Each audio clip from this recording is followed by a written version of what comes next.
आता सिंधुदुर्ग जिल्ह्याचं मतदान काही मतदार केंद्रामध्ये सुरू आहे आणि आतापर्यंत जे आलेल्या आकड्यांच्या अनुसार सरासरी सिंधुदुर्ग जिल्ह्यामध्ये जवळपास 70% असं विक्रमी मतदान झालेलं आहे। त्यामध्ये कणकवलीमध्ये जवळपास 75%, पण हे वाढेल कारण आताही मतदान सुरू आहे। सावंतवाडीमध्ये जवळपास 65%, तिथेही सुरू आहे। वेंगुर्ल्यामध्ये पण जवळपास 71% आणि मालवणमध्ये जवळपास 70%। हे सगळे अजूनपर्यंत फायनल आकडे आलेले नाही आहेत, पण 2-4-5% वाढतील। म्हणजे विक्रमी मतदान आमच्या सिंधुदुर्गकरांनी या चारही नगर परिषद आणि पालिकेच्या निमित्ताने केलेलं आहे। मी या निमित्ताने सावंतवाडी, वेंगुर्ला, मालवण आणि कणकवली या चारही शहरांच्या मतदार बंधू भगिनींना सगळ्या जणांना मी मनापासून त्यांचे आभार मानेन। सिंधुदुर्गाचा पालकमंत्री म्हणून प्रशासन असो, पोलीस डिपार्टमेंट असो, या सगळ्या जणांचेही मी आभार मानेन की अतिशय शांत पद्धतीने प्रत्येक मतदाराला आपला हक्क बजावण्याच्या दृष्टिकोनातून एक सुवर्ण संधी एक चांगल्या वातावरणामध्ये परत एकदा आमच्या सिंधुदुर्गामध्ये मिळालेली आहे। इकडे छोटे 1-2 घटना कुठे घडल्या असल्या तरी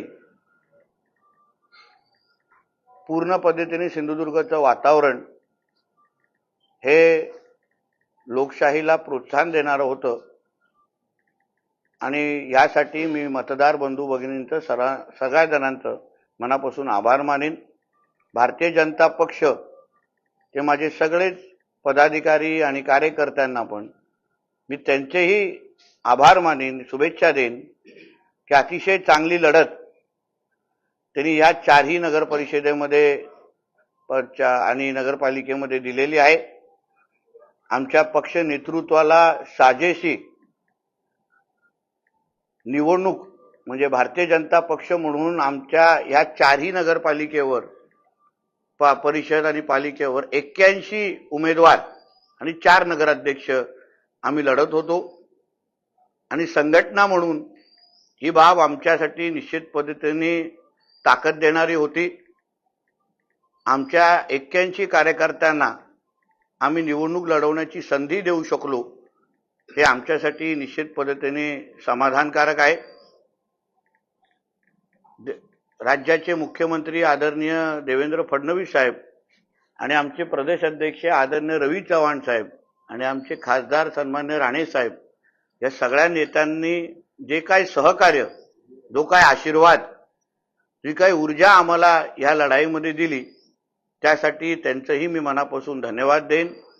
सिंधुदुर्ग जिल्ह्याचे जिल्हाध्यक्ष भारतीय जनता पक्षाचे आदरणीय प्रभाकर सावंतजी, त्यांच्या नेतृत्वाखाली आम्ही सगळे जणांनी या चारही नगर परिषद नगरपालिका ज्या पद्धतीने लढल्या, निश्चित पद्धतीने ह्या प्रत्येक भारतीय जनता पक्षाच्या प्रत्येक कार्यकर्त्याला ही निवडणूक अतिशय प्रेरणादायी होती, पक्ष संघटना मजबूत करणारी होती आणि येणाऱ्या 21 डिसेंबरला जेव्हा निकाल घोषित होईल, मला विश्वास आहे सब कुछ कमल या दृष्टिकोनातून निकाल लागतील आणि या चारही नगर परिषदेवर भारतीय जनता पक्षाच्या विचाराचा नगराध्यक्ष आणि खालती सगळेचे सगळे नगरसेवक हेही भारतीय जनता पक्षाचेच निवडून येतील असं मी ठाम विश्वास व्यक्त करतो। आता ह्या सगळ्या गोष्टी खरं म्हटलं तर एका पातळीवर चर्चा करण्यासारख्या गोष्टी आहेत। माझी एक भारतीय जनता पक्षाचा कार्यकर्ता म्हणून या बाबतीमध्ये मत व्यक्त करणं किती योग्य आहे हे मला वाटत नाही, पण जे आदरणीय मुख्यमंत्री देवेंद्र फडणवीस साहेबांची प्रतिक्रिया जी मी ऐकली, त्या बाबतीमध्ये ते ऐकल्यानंतर निश्चित पद्धतीने या सगळ्या बाबतीचा कुठे ना कुठेतरी विचार होणं, कारण का कार्यकर्ता आज फार उत्साहाने ही निवडणूक लढलेला आहे। उमेदवार दिवस रात्र या निवडणुकीमध्ये मला नाही वाटत कुठे झोपलेले पण होते, पण सगळे मतदारांच्या संपर्कात राहण्यासाठी सगळ्यांनी दिवस रात्र मेहनत केली उद्या अगर निकाल लागला असता तर अजून चांगलं झालं असतं. पण निश्चित पद्धतीने न्यायालयाचा प्रत्येक निर्णयाचा मान आपल्याला ठेवायलाच लागतो. त्यांच्याकडेही काही कारणं असतील आणि म्हणून मला असं वाटतं त्या निर्णयाचं स्वागत करणं आणि त्या बाबतीमध्ये थोडा काहीतरी अभ्यास करणं आणि आत्मपरीक्षण करणं हे मला वाटतं काळाची गरज आहे. तुम्हाला असं वाटतं कारण का काय होतं, आपल्या प्रत्येक जण आपण मुंबईवरून ह्या निवडणुका पाहतो. निवडणुका असल्या तेव्हाच आमच्या जिल्ह्यामध्ये तुम्ही काही क्वचित जण येता आणि म्हणून तुम्हाला ग्राउंड परिस्थिती तशी माहीत नसते. आमच्या जिल्ह्यामध्ये आम्ही सगळेच राजकीय कार्यकर्ते काम करत असताना आमच्या जिल्ह्यामध्ये राजकारणाची एक संस्कृती आहे. आम्हाला एक संस्कार दिले गेलेले आहेत आणि म्हणून निवडणुकीच्या काळात निवडणूक राजकारण करणं, पण अन्य वेळी आम्ही एक दुसऱ्याची खेळीमेळीच्या वातावरणामध्ये सगळेजण असतो. आज जेव्हा युती झाली नाही तेव्हा प्रत्येक नेत्याला आपल्या आपल्या पद्धतीने आपल्या आपल्या पक्षाची बाजू मांडणं हे भागच होतं. शिवसेनेने शिवसेनेची बाजू मांडली, भारतीय जनता पक्ष म्हणून आम्ही आमची बाजू सगळ्यांना सांगत होतो. मग तिथे राष्ट्रवादी काँग्रेस आपली भूमिका मांडत होते, उभाटा मांडत होते. प्रत्येक पक्ष हे आपली आपली बाजू मांडत असल्यामुळे ते राजकारणाच्याच चष्म्यातून मला वाटतं सगळ्या गोष्टी पाहिल्या पाहिजे. कुठल्याही गोष्टी वैयक्तिक पातळीवर तर कुठल्याच गोष्टी झालेल्या नाहीत. हे तुमचे सगळे काल्पनिक सगळ्या स्टोऱ्या आहेत की असं झालं तसं झालं हे झालं ते झालं. आता काय टीव्हीवरच्या सिरियल कदाचित कमी पडल्या असतील म्हणून आता आमच्याकडून अपेक्षा कदाचित वाढल्या आहेत की राजकारण्याने आमच्याकडे टीव्हीवरच्या सगळा ड्रामा द्यावा.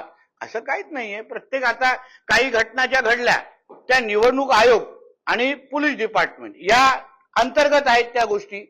तेव्हा ज्या तक्रार निवडणूक आयोगाकडे आलेल्या आहेत, ज्या तक्रार पोलिसांकडे आलेल्या आहेत, त्यांनी ती तक्रार ऍड्रेस केलेली आहे आणि त्या तक्रारदाराला त्या बाबतीमध्ये समाधान होईल किंवा त्याच्या तक्रारीची दखल घेतली जाईल या दृष्टिकोनातून त्यांनी त्यांचं काम केलेलं आहे.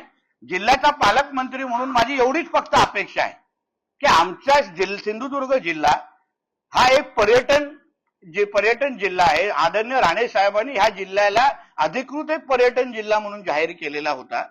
आमच्या जिल्ह्यामध्ये पर्यटनाच्या आधारे रोजगार आणि पर्यटनाच्या आधारे गुंतवणूक ही जिल्ह्याच्या प्रतिमेच्याच अवलंबून आमच्याकडे येऊ शकते, आकर्षित आम्ही करू शकतो. म्हणून निवडणुकीचा काळ बाजूला ठेवल्यानंतर परत एकदा आता उद्यापासून जिल्ह्याच्या विकासासाठी, जिल्ह्याला एक आदर्श जिल्हा बनवण्यासाठी आणि इथे पर्यटन आकर्षित करण्यासाठी ज्या काही घटना निवडणुकीच्या काळात त्या पक्षांना त्या निवडणुकीच्या चौकटीत राहून अगर त्या घडल्या असतील, मला असं वाटतं आजच्या दिवशी त्या सगळ्या गोष्टी थांबवल्या पाहिजे. आमच्या जिल्ह्याची प्रतिमा कुठेही त्याला गालबोट लागता कामा नये.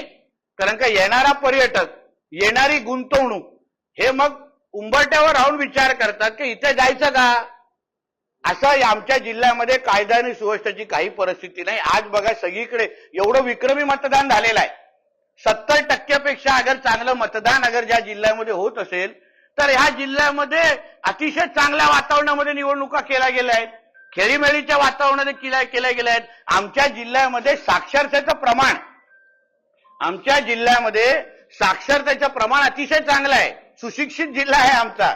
म्हणून आम्हाला कुठल्या गोष्टी गांभीर्याने घ्यावा, कुठल्या गोष्टीबद्दल आमच्या रोजगार धंदे नोकऱ्या आमच्या जिल्ह्याची प्रतिमा खराब करावी ह्याची चांगली जाणीव आम्हा लोकांना आहे, चांगली जाणीव आहे.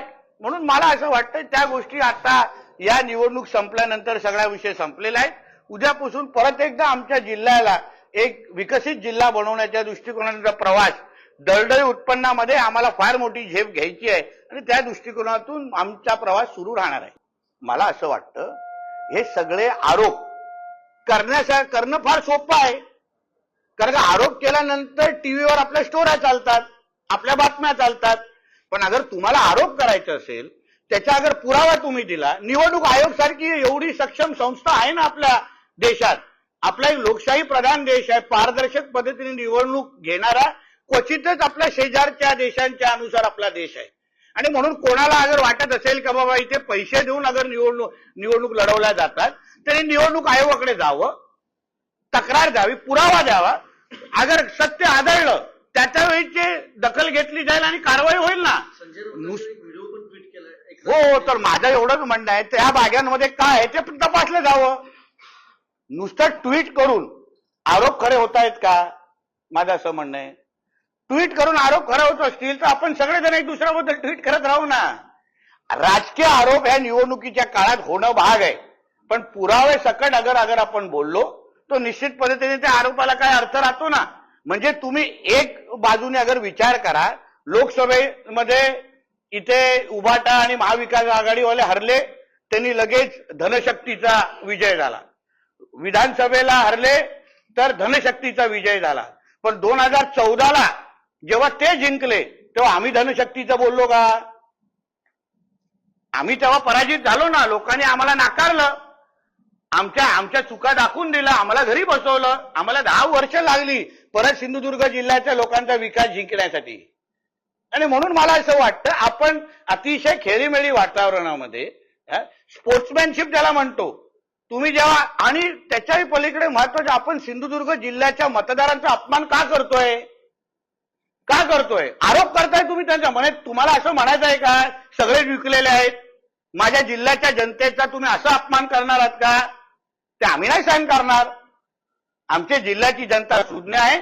आमच्या जिल्ह्याची जनता कधी त्यांनी 14ला याच उभाटा आणि याच महाविकास आघाडीवाल्यांना संधी दिली होती ना, दिली होती. तेव्हा का नाही जिल्ह्यातले मतदार चुकीचे वाटले? 2 वेळा विनायक राऊतांना निवडून दिलं का? तेव्हा वाटले नाही की हे विकले गेलेले आहेत? जेव्हा राणे साहेबांना निवडून दिलं, जेव्हा भारतीय जनता पक्षाला निवडून दिलं, तेव्हा तुम्हाला धनशक्ती आठवते?